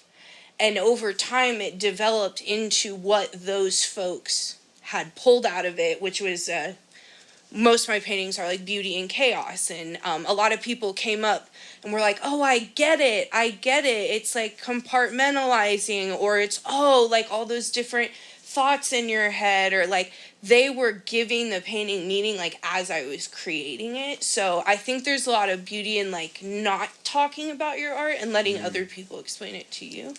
That's really cool. So the coolest thing for me is when my daughter names my paintings. So like she'll be like, blueberries in a lavender bush, build a star, raindrops falling, dancing rainbows, and she's cold with it. But for some, it's like a superpower, dude. My long-term piece right now, I listened to a DJ remix the song Day Tripper, and was like, oh, that's what this painting is. Absolutely. It's day tripping. So now the painting, I haven't even finished it yet, but I've called it Day Tripper after that song, because as I was Sometimes painting it and just hearing the song, I was like, there it is. Connects, Like, yeah, yep. Oh. Yeah. So what's this name of this painting? Shoot. Uh-oh. It was so long ago. That one was called, I have it written down over here. That Is one this was Chestnut called, Checkers? oh my gosh. It's written down, I swear. Manic Focus, which is a DJ that I got to see while I was painting this. And again, when I met him briefly for like 5 seconds as he was walking up to the stage, and then I thought of his name was Manic Focus, and I went, oh my gosh, this painting could perfectly portray that phrase of manic focus. So that's what I ended up naming that one. Huh. It lives in Iowa with a guy named Troy now. How big is this piece? 20 by 20 inches. 20 by 20? Yeah. That's a good size for this. I like it. I like it how it's got like a DNA mixed with like the geometric, sacred geometry type Yeah. stuff. And if you think of the way it was like created, Mm-hmm. it had a dozen different meanings before it landed on its ultimate goal. So manic focus, again, I feel like could portray that process as well. So yeah. Yeah. Also That's a great DJ if you want to look him up. Look at us. She's linking us with music. That's crazy. So let me ask. So like you have your Instagram page. Are you big into? So how? This is a question for both of you guys. How has social media affected the art world? There becomes trends that I feel the urge to jump on sometimes that I do or I don't. So that's one of the things. As opposed to just being with colors and just doing what I'm doing by myself. It's like, oh, I see this is what all these, people that are getting attention are doing. It's the same thing with music. The trends and yeah, stuff right. like that. There are come through, trends yeah. that definitely go around. One of the big ones is, just off the top of my head, is people, they get a big piece of work and they, it's like a reveal. Oh, I just turn around with the painting, but it's a simple maneuver. I was just thinking about doing that with my next piece. It's a simple maneuver. Now I'm not going to do it. I haven't Damn done it, Danny. That's the thing. I haven't Messing done up it yet. shit. But that's one of those things that I was like, nah, I'm not going to do that. I'm going to do it my own way. Yeah. Whether it's like the picture of my face above the painting or whatever it is, me hugging it. I don't know. There's going to be something different that I'm going to do with it when I decide to take that trend and run with it. Because you have to have a bigger piece of work. So you have to have something like that where it's like, boop, boop, boop, boop. I got to hold it with two hands. And then, yeah. So that's when, trends like that, or people just, pour painting was a big thing for a while and people were watching the fluidity of it. I played around with pour painting. 'Cause absolutely. I like, the I like liquidy stacking. part. I stack, with all sorts of things on. So like that's one of the things is I'll get pour pieces from other artists and then I'll do my thing to it and then epoxy it and then. Have you seen Like too, that like the one. ink paint where they drip it on the edge, let it dry, flip it, drip it another way? I had this gal told me I was thinking about doing it. She had a hex bolt that she would screw into the back of the middle of the frame and she would spin it on the wall and she would drip down certain areas and she'd get this city looking thing because she'd do it, with like depth and the 3-dimensional aspect. And she was really good with it, but it's something that I think you'd have to play around with it for a while before you got the technique down. Mm-hmm. And then I've also seen people like melt crayons and do all sorts of crazy stuff. Yeah, my ex made one with that. With like she did the K, like she put KU in the middle of it and then red and blue, melted the crowns. Which that was actually pretty cool, even though I don't like KU. But it was a pretty cool idea. Go to K-State? No, I didn't go anywhere. Huh? Well, I went to JCCC and that didn't, Yeah, Rock Chalk Wildcat. EMA, baby. Yeah. I do like K-State more than I like KU though. I mean, my ex went to K-State, so I guess I'm more of a swifted towards K-State. I don't watch sports, so the rivalry really never made a whole lot of sense to me. I never understood It's fun the to play saying. along. It's fun to play along. It's like every man's a Wildcat, and like you have women and everybody saying it. Like I'm Ema or Ema. It's like, or what is it? EMA. It is Ema. Yeah, Every it is man Ema. a wildcat. Yeah, it's like every man. So what about Iwa? For every woman's a Wildcat? Or EOP, every person. That's I what I'm always saying. interpreted it as like every human a wildcat. But I guess that would be Ehaw. Ehaw. Yeehaw! All right, hey, all you guys in K-State, like keep rocking, do whatever y'all doing. But hey, I'm just saying, especially with times changing now these days. Ehaw, baby. Yeah, Ethaw and Edaw and Yeehaw. And all that cool stuff. Yeah, that's crazy. So, but like that's what I was saying. Like he said that it's a little bit different for the aspect. How did social media affect you in a little bit, in a sense? Access to more artists. I feel like I have like a really niche interest in art that you can only see in certain environments. But with the internet, I can see the art shows and the artists developing and the new pieces that I wouldn't normally be able to see in my local area. Yeah. When it comes to AI, I don't hate it. I do think it's creating a laziness in creativity, but I also think it's opening the door to, like, have you heard of augmented reality art? Mm-hmm. Okay, so you have like a painting, like I'll show you where I'm at on this, right? Ooh, it's gotten way better. Thank you. So, you could put like a little QR code in the corner next to it, and it opens your augmented reality app. And then when you put your phone up to the painting, suddenly the trees are flowing and the butterflies are flying. And there's a guy out of St. Louis, Pete Eyes. I believe he has an exhibit opening up sometime in the next week out there where he has murals. So you go up to the mural of the leopard with a cool background, and then you scan the little QR code in the corner, and you put your phone up to it, and through your phone the leopard's like growling at you. It's wild. They have the wild. stacked cars mural too. It's like a mural of cars all stacked on top of each other, but if you look at it through the augmented reality on your phone, they start like flying off the mural and floating up to space. So it's just a big acid trip. Essentially, something like that. Yeah. This is I wouldn't know. trippy stuff. I wouldn't know, but I wouldn't know yes, either, but Yeah, I'm but just saying, like, essentially, yeah. It's trippy stuff. That's yeah. when I met Pete, I was telling him, like, yeah, I wish this one painting could move around like lava. And he was like, augmented reality, dude, like, look into it. And I'm not great with technology, so I'll probably never figure that out. But I think it's like my new favorite form of modern art. It's pretty insane. Yeah. It's wild. See that, but okay, but once, like, it's the same thing when it comes down to AI with this music stuff. Does it take away the creativity from the artist, though? I think it's the artist's responsibility to not allow that to happen. I think you have to come up with your original ideas and use AI to enhance your idea. But it still should be an original idea. Yeah. I may get some hate from some visual artists. I feel like there's some people that would disagree with me on that. But that's where I stand. I totally agree with you. Yeah.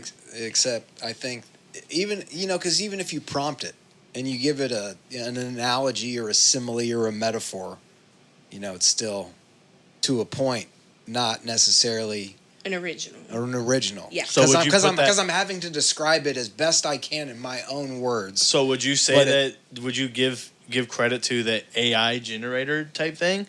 Just like we spoke with, Personally, I would. If I was doing spectrals, or if I was doing something where it was, I was manipulating something with Adobe, right? Any of the programs on that I have access to, absolutely, I would say this is generated this way, and I'm doing spectrals, or I'm doing, but it takes like a lot of the aspect out of this, like she's doing with the sacred geometry. That's hard to do.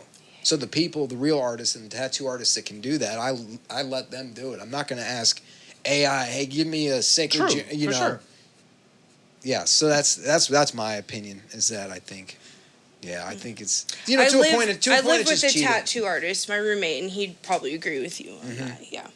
How much does he do tattoos? It's like, I'm trying to get some work done. I don't know his price, but he's been doing it for a while, so he's probably got a pretty decent hourly. As he should. He earned it. He earned it. Yeah, but my buddy in Chicago, Ben Mitri, you're the man. But he does the sacred geometry stuff, and he is so money with it.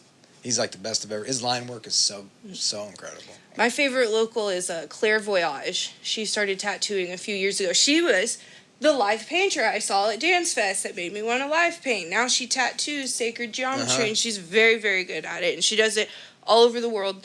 And I don't know how anybody has the patience for that. Maybe someday. It's just so intricate. Yep. It's so intricate. It takes a lot. A lot of focus. I know it does. I mean, I've had tattoos before. You messed my tattoo up, I'm pissed. It's not like a painting where you can just... Yeah, so well, think I if you guess had you could. centrifugal rings, or you had some sort of, It's like everything has to be, the aspects have to be completely. It's just very difficult. It's very, very It's- highly detailed. And so I'd rather paint. I'd rather go fast. I can see you going fast. Yeah, I go fast. So are you a fast painter or are you a slow person? Typically, Or- I'm slow. God, that's a terrible. For the podcast today, I'm kind of breaking out of my comfort zone. Typically, I'm much slower than this. Okay. I like to take my time. I've been Slow working on painter, a I did not mean to say pointillism slow piece. artist. Yeah, I've been working on a pointillism piece for probably about 8 months now. Very long time. But pointillism is What? Yeah. So it'll take me. There's this guy forever. Naj Barker who does these huge ones, and it's crazy. Like he does, it's nuts. This stuff's nuts. I'll be interested to see that. When I you're call done it with getting lost in the dots. Yeah, that's Getting lost in cool. the sauce, getting lost in the dots. Lots in the All right. dots. Yeah, you're gonna have to start saying that now. I'm getting lost in the dots. Lost in the dots and what is that other thing she said? Something. I'm in a lot of should. Oh, don't shit on anybody. Yeah, don't Yeah, shit no. on me. Don't Oh, shit shit on on. me. I mean, we should have said that with what's his name. It's This year. the band is called Wookie Foot. Yeah, Wookie Foot. That's one of their Yeah. songs. Yeah. I know Wookie Foot, man. Yeah. Wow. My So who's the favorite? Who's your favorite person that, or some of your favorite people to play for, paint for? locally, I love Zach Mufasa and the Cowardly Lions. Hi, boys. The Reconnection team from Kansas City. They do festivals and a lot of EDM shows out here. They also have the fire and aerial artists, a lot of bubble artists. That's probably my main squad. I love painting with them. Zeeler, Zach Chanel, he's a DJ in Kansas City. He has hired me for some cool gigs. But my top memory was this last summer. I got to paint on stage with a band named Dirtwire, and there was probably a couple thousand people in the crowd. And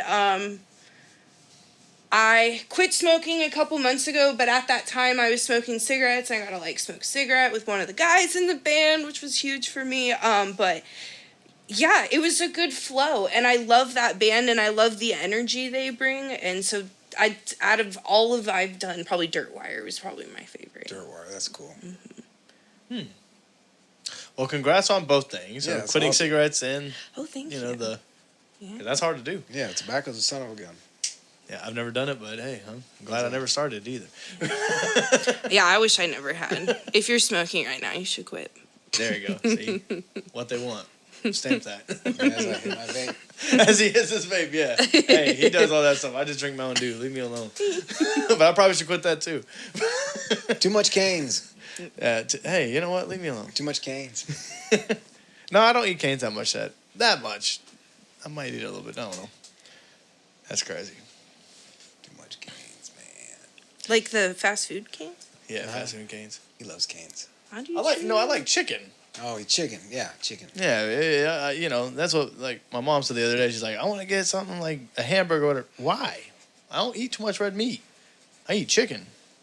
It's like, you are what you eat. I am chicken. You know you can make that cane sauce at home pretty easy. No, I didn't know that. Oh, yeah. Well, there you go. I off air, you have to tell me. We'll talk. Yeah. On air, they're going to be like, what? Got your ass. It's like, Gotcha. damn. It was your disgruntled employee that posted it. There you go. Get at him, not me. I'm out of this. How has social media changed your life? Well, I got the cane sauce recipe. Yeah. Let's go. There you go. Booyah. I'm about to say, I was like, how it changed my life? I was like, shoot. Social media is my life, sadly. As much as I don't want it to be, but it is. It is what it is. It is what it is. It's here Yeah. to stay for now. Yeah, I think it's going to be here forever. Forever. Yeah. It's the new day It'll and age. evolve as we do. Right. Yeah. Like, you got a TikTok now, and now it's, 6, I was a 7. Vine kid. I loved Vine. They're bringing back Vine. I Yeah. don't even know what that is. He said, I don't even know what that is. Sorry. That's probably a good thing. It was TikTok before TikTok. But you were limited to 6 seconds. That was it. 6-second videos. Yep. It was And that's where instant. the look at all those chickens that came from Vine. Oh, Yeah. got it. Yeah, all that stuff that's all the pranks, all that stuff like that. Yeah. And then it died, and then TikTok took over. Got it. And that one girl who married Tommy Lee, was on Vine, and then she got catfished by somebody. Who? Pam Anderson? No. Or the next one. Should I don't know if I should name drop her. She's kind of vicious on the internet. Hey, well, it can't be worse than Bunny XO. Like, she kills Right. you. She kills everybody on the internet. That Yeah. tarnishes her name. So, I mean, if it ain't about her, then I'd say drop It's it. okay. I don't like to talk bad about people. Nah, I'm not talking bad. This Vine came and went. TikTok's here. Man, it's hard to figure out. I Right. can't figure out when to drop on TikTok. That ChatGPT shit does not work. I've seen episodes that we've dropped on that time that it says, and it's just like 83 views. I'm like, that was supposed to be the peak. Right. And then I dropped at like 6 o'clock in the morning, and then it's like 1,000 views. What the fuck? Doesn't make sense. It doesn't make any sense, man. So like that's why I stay off of that ChatGPT and AI stuff. It's like it helps in some way, shape, and form, but But it's like, so the internet is not obviously a live thing, but if you think of it as like a constantly evolving, fluctuating being, like that most popular time to post is going to be Changes. different every second of every day. Because it culls the whole span. So it's Yeah. getting That false is true. information. So you That's got true. people that are good that are giving it disinformation. Yeah. You got people that are telling it correct things. Yeah. And it's making a judgment somewhere in the middle. And you based can't on all credit that. your reputation to how many likes you have, because you just may so happen to be beat out by a different algorithm that day. It doesn't mean that people don't want to like your stuff or see your stuff. There was just something else got more attention that day, and yeah. That's an interesting way to look at it. I hate algorithms. I think algorithms killed social media. I had algebra. I had all that shit. Anything with Quadratic equations. Alfred Statistics Hitchcock. was mine, man. I hated that class. That's crazy. All of it. All of it. Man. So where can people find your art at? Instagram is the page I lead most people to. I also have a Facebook. Jadoo Flats is the name on both of them. How'd you come up with that? What's the story behind that? I wanted it to, so my name is Jennifer F, and I wanted it to have the JF. So I was looking up like silly words that start with a J. Uh-huh. And I came across Jadoo, which is a Hindu term meaning like mythical, magical, or sorcery. I found that when I was looking it up. Mm-hmm. So that's how I curious. was like, oh, that fits my art. And then the flats was, I'm going to be honest, just a random word to fit on the F. Because you had the F, because I was like JF. All right, Yeah. Jadoo, that's cool. And I was like F, and Yeah. I couldn't figure out the reference. Yeah, So. and then I like to call it the Brainwave Exchange because of what we do as live artists, which is exchanging like a flow of energy and creative chaos in the room. And so it's like a brainwave exchange of That's so cool. creative energy. Yeah.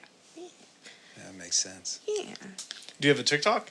No, so when TikTok was an app for the first time, what was that, like 5-6 years ago or whatever? Yeah. I spent a day during COVID, I believe 10 hours straight, scrolling through TikToks. And when I came to out of that days, I went, holy shit, that's unhealthy. And I deleted it, and I deleted it off my phone, and I have not put it back on Good for since. you. And it was about 3 years ago. Yeah. Shortly after, they put Reels on Facebook. Thanks, Facebook. Yep. But I exhibit a little more self-control on there, I suppose. But yeah, no, I just... TikTok's great. I love what it's done for people, social media stars, influencers. I see it change people's lives in good ways, but I can't sit 10 hours a day with my face in a screen. I'd go crazy. See, that's the thing. Like with we made one for our podcast, and it took us about almost a year to make it. Because I was like, oh, no, I'm not going to do it. I'm not going to do it. But now what I do is, and, this may help you. This may be like, whatever. But what I do, first of all, I don't even know how to work it really. So, like, I've tried. I get on there and I post, and then I just slide up and just get out of it. I don't even go to the followings. I don't go for the followers, the trends, all that stuff like that. I just go, all right, post, pull, go, swipe. But done. you're focused on other platforms, though. I am, yeah, of course, like Instagram. But that's what I'm the thing mainly is focused on. that's where your time is spent. So you could divvy up your time half and half, but that doesn't make sense. I don't think. What doesn't make sense? Well, the way we've chosen to do it is we post on TikTok, and we interact when we're interacted with. Yeah, but like the our thing focus is with YouTube TikTok though. and Instagram. Yeah, but like TikTok, that's what like she just out there said. She spent like 10 hours a whole day Right, it on sucks you TikTok. It sucks you in. But like me, I don't like me mentally. I don't do even with like Facebook and Instagram because they've became, that scroll happy. You know, like I'll watch like 2 or 3 episodes and I'm like, what am I doing? Yeah. Slide off. Like even if it's a good, interesting video that I want to watch or it's funny, whatever, I'm like slide off.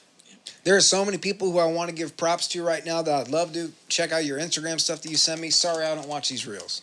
I have You other should things I do see with my my time. Instagram inbox. I bet yours Besties, is I love nuts. you, but I'm not watching Thank you. them. Thank you Like, for yeah. seconding me on that. No, If I am a little bit of a Facebook addict, if I get sent reels on Facebook, I'll probably watch those. It's more intimate, you think? I think that was the platform I started on in Got it. social media. I just got an attachment to it, I think. But I'm about to say because Facebook's like dead now. they say that it shows your age if you're still like an active Facebook user.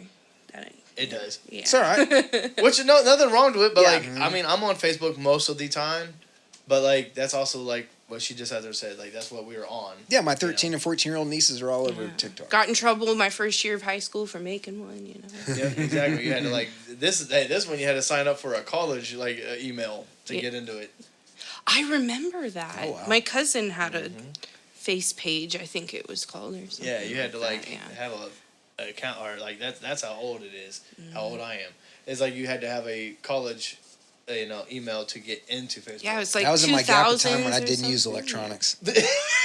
Well, that's before anyone had a phone. Like their phone was flip phones, and it was like Yeah, that was the gap of time where I chose not to use computers and things. yeah. But then they ended up making it like now for everybody. But Right, now you got to have it. but like us, like even us, like I've been thinking about making us a Facebook fan page, so you can tag it in. But I'm like, dude, like. Who's actually gonna go and click and like on our Facebook page? That's another Your page. 30 to 50-year-old audience members. Possibly. Yeah. But that's the thing, though. It's like now we got to put the promotion behind that. Like we're doing with YouTubes and everything. Have you else. played around with your meta at all on there? Where it can what? it's you can put the same post to your ex, I do. Insta, and Facebook at the same time, and it's through Facebook, and they call it Meta. Yeah. Like the glasses? No, Meta. There's like Meta ads, Meta business. Like So I like know this for my full-time career. Goodness, and My full-time career has an Instagram and a Facebook, and every post I can make the choice to post it on just Facebook or both. You don't use that? we don't have a Facebook. No, It posts us to my actual no, Facebook. which but pisses me off. like your other account is not linked to your other. What other? What are you talking about? So like when I post on Instagram, it automatically posts to my The Only Slab art fan page on Facebook. Yeah, but like what they want doesn't. What they want posts Because on we don't my have page. we don't have a Facebook. Right. Which now, like talking about this, we probably should get one. Yeah, I've thought about making one a few times. New Year's resolution. There we go. Hey, 2026. What they No, want? she's Podcast making us Facebook make page. promises. I got to paint cats. Now we got to make a Facebook page. I know, but that's the thing. It's like it's hard to like communicate with Facebook page. I'm like, dude, like my brother's got 1,000 followers on his Facebook. So do page. I. Where's the engagement though? I don't have any. For real though. Okay.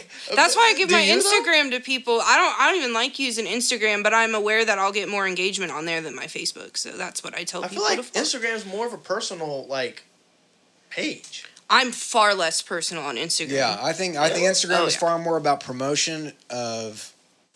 Facebook for me is more feelings based, and Instagram for me is more Facebook Product is more based. drama. It's more drama based. yes. Oh, well, Becky and Feelings. Karen. I said feelings. Yeah, feelings. You get people that hop on bandwagons. They get a little crazy I on don't there know. sometimes. I don't know. I just see they just operate differently. I get it. They I can operate see it. similarly but differently at the same time. I just rather post pictures and then put like nice caption behind it instead of like posting a status like, "Hey guys, how y'all doing?" Right. That's the today?" thing. Is like I I'm not kind gonna of see do it too. Is like, do you want to read the newspaper or the Times? You know, like what do you Yeah. prefer? Yeah. I prefer the old Facebook machine. Just like with TikTok, I can't watch a TikTok. I don't care about these, 6, 7. I don't care about that crap. It's kind of funny every now and then, but other than that, it was like, good on South Park. Man, they South do Park such a fans? good job. They did a Oh 6 my out of an God. episode. It was amazing. There was Labubu's in it too. They're so good. Shout out How do South people Park. watch South Park South still in Park. 2025? Like, that's a crazy New take. season this year. It's great. What season are they on? Like 1 million? 20 something. Yeah. Maybe. 20? 20 Yeah. something. I don't know though. I'm sorry I got that wrong. I don't know. It's like watching The Simpsons in 2025. It's like, Yeah, and they're still good. The Simpsons still hit. because they're predicting everything that's happening in the future. I know, and they still hit though. I'm not gonna lie to you. I've never watched a Simpson episode. Well, you're missing out. I mean, I just don't. I'm like, See, but with the South Park is fun. with South It Park was. now, I just get filled in on the funniest parts by my brother, and then I just watch the funniest parts on a reel. Yeah, I think it's like clickbait. They were doing But they clickbait do whole before. episodes, yeah. But it's funny as hell. Trey Parker and Matt Stone are just geniuses with that stuff, and with the satire and the irony and the way they portray everybody. It's just The latest episode was about the Department of War, and I'll leave it at that. oh my goodness. See, it's just like just thinking about those two doing that is just like oh my god. I mean, yeah. I haven't watched a South Park episode since. I think the last one that I watched was like the one with where they impersonated J-Lo. Oh, taco. Where he was like making out with his hand or some shit. I was like, what the fuck is this? That was That's an old one. that's an old Yeah, one. that's the last one that I've watched. People still talk about it. It's crazy. People still talk about South Park to this day. Mm-hmm. People still watch it. I remember when they. I came out do. with the movie. Every new episode, the day it comes out. See? I mean, hey, I went to see Yeah. the movie and I got cheesy poops. Yeah. But I'm kind of a political junkie too, and I'm they not do going to so- they do expand it any so further good. than South Park on that. But like, I like because South Park is political satire 90% of the Right. time, so I love watching it Right. for that. Yeah. And they do such a good job. They sure do. Such a good job. Nah, they're on that fine line. Yeah, and they do such a good job on that fine line. they cross on that fine line. I know, and they don't care. Yep. They They don't. don't care. They don't. I need to go to Casa Bonita too when I go back to Denver. I know, right? Gotta make them reservations like thank years you. ahead Yeah, of time, like 6 months in dude. advance. Yep. You don't know about Casa Bonita?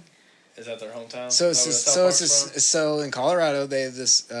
It's like a chicken restaurant, but they have like cliff divers. It's basically like these dudes invested millions of dollars into this restaurant. They're like, what would we think would be the craziest shit It's to put in like a a restaurant? tropical Chippendales. Yeah, like- dude, it's crazy. It's nuts. But you got to make reservations like way in advance. But it's like the thing to do if you, yeah.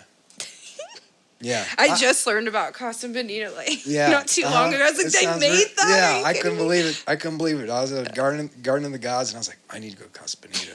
Take me into the town. They're like, oh, you got to, like, 6 months out for reservations or something. I was like, what? Speaking of Garden of the Gods, have you seen that live painters will sneak their stuff into shows? So I went and saw Zed's Dead in July, and I had all my stuff with me, and then I chickened out and I didn't bring it. But that Shane Steinart that I mentioned earlier, he went and saw. I don't want to get the band wrong, so I'm not going to say it because I don't remember exactly, but he brings his paints when he goes to Red Rocks and does live painting right there at Red Rocks. And they let him. I don't know. Sorry, Red Rocks, if that's like a rule break, but I know I've known a few artists to. Like there's a Tipper did like one of his last Red Rocks performances this year, and I think there was like quite a few artists And there. snuck it in? Yeah, or just like brought it in with them. Just and like, I'm supposed to be here. Yeah, they told me to do it. that's how Shane said he does it. He just walks in with it, acts like he's supposed to be there with it. So. Yeah, that's what my mentor John said. He said, I just started doing it. I just would start painting, and then they do it. And then they started asking me to do it, and then then they'd ask me to come to Red Rocks and paint. And I'd be like, God dang, dude. And he's like, I I always wanted to go now to I got a Red Rocks, gallery in actually. New Orleans. You and I'm like, haven't been to Red Rocks? Bro. No, I've only been to Colorado like twice in my lifetime. I got lucky I have family out there, but you gotta go to Red Rocks. I want to. That's like one of the best. That's like the ultimate. Them the biggest vibrations amphitheater, off yeah. them rocks, they make a difference. Mm-hmm. As a music fan that you are. Mm-hmm. Yeah. It's like a natural amphitheater. I know it is. It's like it's a staple, one of the biggest staple amphitheaters in the whole country, if not the one. But like I just never like that's why Tech will go there, and like when he does the show there, he shows off his signees. He'll be like, hey, we signed this person, and he'll give a chain and whatnot because like that's the place to be. Mm-hmm. I go see raves at it. My parents go see like country music at it. I saw Gotta Dave. know. Dave. Mm-hmm. Dave I'm older. Chappelle? No, Dave Matthews Band. Oh. I've seen Zed's Dead, Boogie T, Ganja White Knight. Really? I want to see Yeah. Vanessa Carlton there. I want to see the it's Opio, OPI. Oh, I know that band. And It's it's an EDM. EDM, but they bring an orchestra on stage. Yes, with them. okay, I want to it's see dope. that one. Hey, shout out to Jesus Evan, my friend Evan. Like he's big into that. He used to.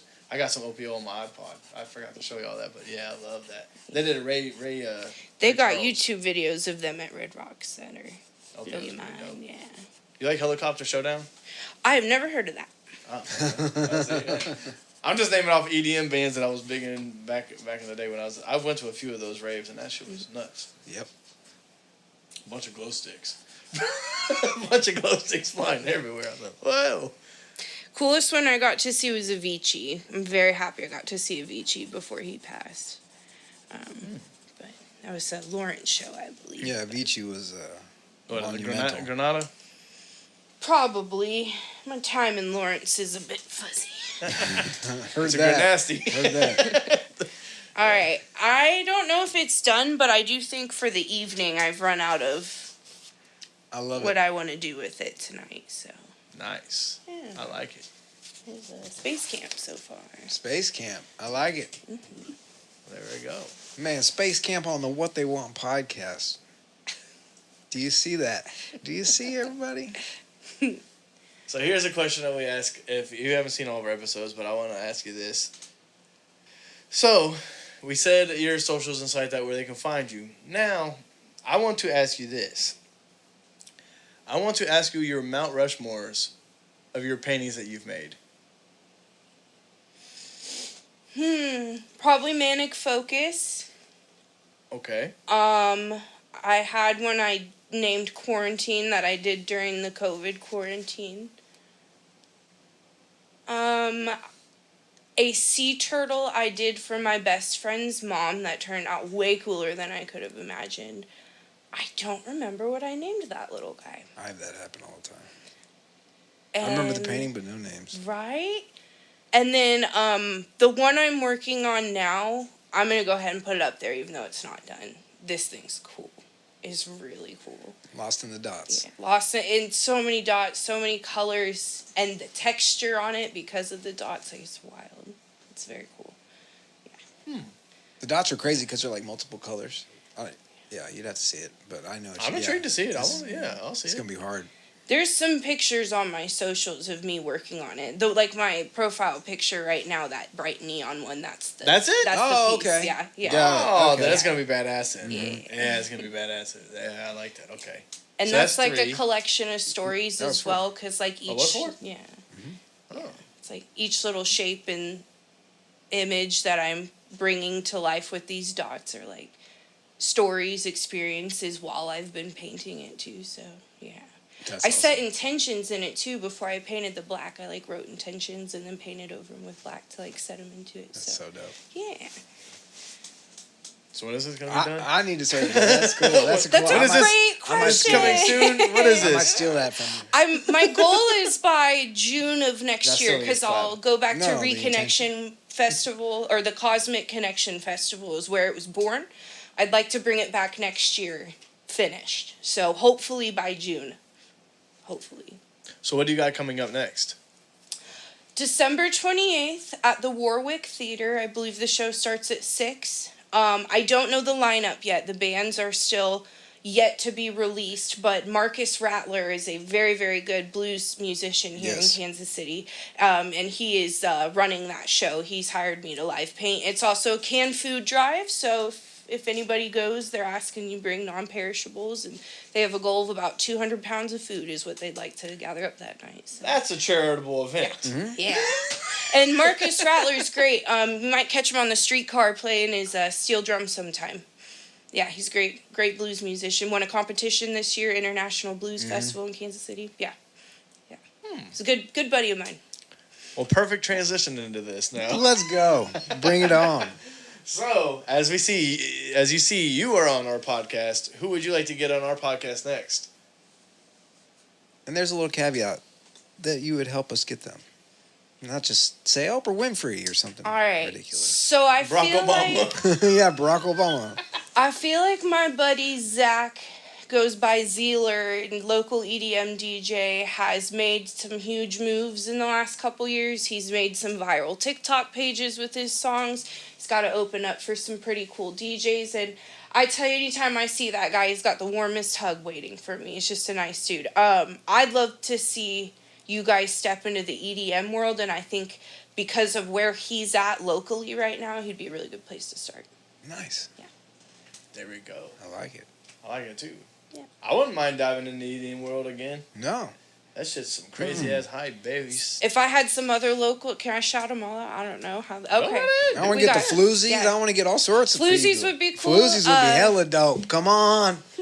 I'm calling DJ that out. Ange. DJ Ange That'd be is dope, great. too. Recycled Funk, Nathan, you know where to find me. Knopfslinger, Miss Morgan Knopfslinger. Okay. She's amazing. Y'all Thought is a local DJ. Cutest soul DJ you ever saw in your life. Y'all Thought is great. Y'all thought? Y'all Thought. She's great. Y'all fought or y'all thought? Thought. Thought? Like y'all thought she was. Or like TOHT thought? No. No, like, No, Black Thought. Black Thought. I'm kidding. gonna get me in trouble. No. Like, yo. Yeah. I like Some that. great locals, and I think I'm not like close personal friends with these folks, but I've definitely worked with them in the past and could share your info. So Awesome. yeah, I'm with it. yeah. I like that. Very cool. Very cool. And this is a cool episode. We got a painter in the house. And it's not me. It's awesome. Love Yeah, it. you're finally opening up this dude's. Thank you. What is it? A Rolodex? You're a Rolodex now. You're like, oh voila. He's like, I'm not magic. alone. I'm over here. Yeah, these fingers can do only so much. Other people do things too. That's crazy. Well, hey, man, it's been a wonderful episode. Appreciate you Indeed. for coming on. Thanks Jennifer for having Feeney, me. Jadoo Flats, everybody. Yeah. Yeah. I'm Snow. Danny Slab. Yo. Till next time, y'all. Later. New day, new money. What we talk about, let's talk about some. What we talk about, you ain't talk about none. I'ma give them what they want. She gon' give me what I want. I'ma give them what they want.